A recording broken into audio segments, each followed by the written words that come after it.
કતારગામ વિસ્તારમાં આવેલા હીરાના ખાતામાંથી લાખોના હીરાની ચોરી કરી ભાગી છૂટેલા 3ને કતારગામ પોલીસ અને ક્રાઇમ બ્રાન્ચની ટીમે ઝડપી પાડી મુદ્દામાલ કબજે કર્યો હતો.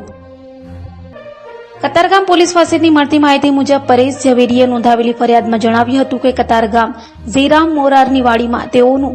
એસપી ડાયમંડ ખાતું છે, જ્યાંથી અજાણ્યા ચોર ઇસમો ટેબલના ખાનામાંથી 23,45,000થી વધુના હીરાની ચોરી કરી ભાગી છૂટ્યા હતા.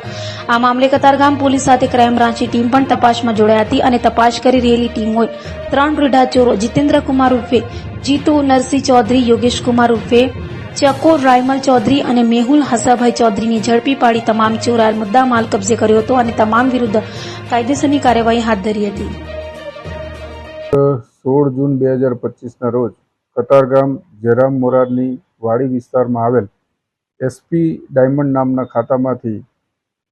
પોલિશ્ડ તેમજ રફ ડાયમંડ કિંમત રૂપિયા 23,45,000ની ચોરી થયેલ હોવાની ફરિયાદ મળતા કતારગામ પોલીસ સ્ટેશન ખાતે ગુનો રજીસ્ટર કરી પોલીસ ઇન્સ્પેક્ટર કતારગામ તથા તેમની સર્વેલન્સની ટીમ અને ક્રાઇમ બ્રાન્ચના અધિકારીઓની મદદથી આ ગુનાની તપાસ હાથ ધરવામાં આવેલ અને તપાસ દરમિયાન સીસીટીવી સર્વેલન્સ, મોબાઈલ સર્વેલન્સ તેમજ હ્યુમન ઇન્ટેલિજન્સની મદદથી આ કામના આરોપીઓ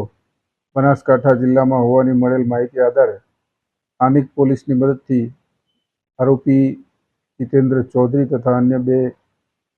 મળતિયાઓને મળી કુલ 3 આરોપીઓને સંપૂર્ણ મુદ્દામાલ સાથે ગુનાના કામે ધરપકડ કરેલ છે અને ગુનો શોધી કાઢેલ છે. આ કામે પકડાયેલા આરોપીઓનો કોઈ ગુનાહિત ઇતિહાસ છે કે કેમ એ હકીકત પ્રાથમિક તબક્કે જાણવા મળેલ નથી. તેમ છતાં રેકર્ડ ઉપર ખરાઈ કરી અને એ દિશામાં આગળ તપાસ હાથ ધરવામાં આવે.